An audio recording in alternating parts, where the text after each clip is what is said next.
네, 정부와 여당은 법치주의를 강조하며 집권에 성공했습니다. 그런데 지금 여당 안에서 벌어지는 일들, 법치와 거리가 있다는 비판이 나오고 있습니다. 박유미 기자가 나와 있습니다. 국민의힘이 갈피를 잡지 못하고 법원에 운명을 맡기는 일이 반복되고 있군요.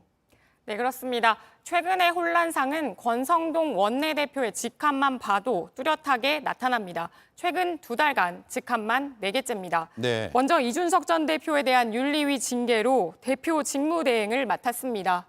이때까지만 해도 당내 분란은 사실 거의 없었는데요. 문제는 당연직 비대위원을 맡았을 때부터입니다.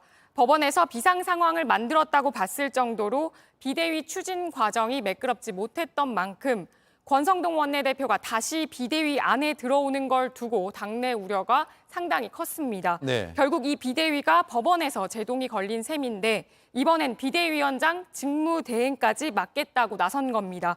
책임져야 할 사람이 자리에 연연하고 있는 것 아니냐 이런 비판이 나오고 있습니다. 네. 자, 그래서 돌고 돌아서 권성동 권한대행이냐 이런 비판과 조소가 나오고 있는 건데 그만큼 당 안에서는 권 원내대표에 대한 비판적인 목소리도 꽤 있다고 봐야겠죠. 네, 그렇습니다. 당장 중진 의원들을 중심으로 공개적인 비판의 목소리가 나왔습니다. 네. 보시면 법원의 결정을 존중해야 한다. 그리고 권성동 원내대표가 먼저 물러나야 한다는 내용입니다. 특히 당원 개정을 논의할 서병수 전국위원회 의장까지 회의를 소집할 수 없다면서 제동을 들었습니다. 직접 들어보시죠. 네. 비상대책위원장이 추천하고 임명한 비상대책위원도 잘못됐다는 것이 법의 취지라고 봅니다. 그렇게 된다면 현재는 우리 당의 비상대책위원회는 존재하지 않는다. 이렇게 해석하는 것이 맞으리라고 봅니다. 네, 하지만 당 지도부는 서병수 의장이 거부한다면 부의장을 앞세워서라도 당원 개정에 나서겠다는 입장입니다. 네.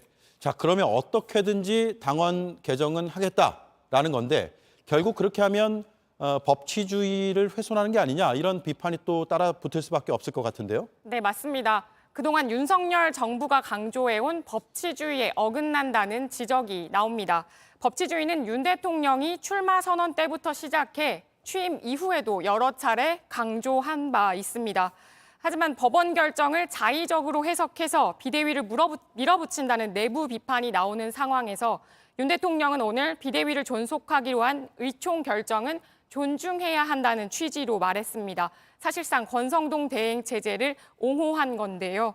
물론 이준석 전 대표가 신군부에 빗대면서까지 극단적인 공세를 펴고 있는 상황이라 현재의 상황을 빨리 매듭 짓고 싶어 할 수는 있습니다. 하지만 집권의 명분이었던 법치주의마저 선택적으로 적용하는 것 아니냐 이런 우려가 커지고 있는 것도 사실입니다. 네, 박유미 기자 잘 들었습니다.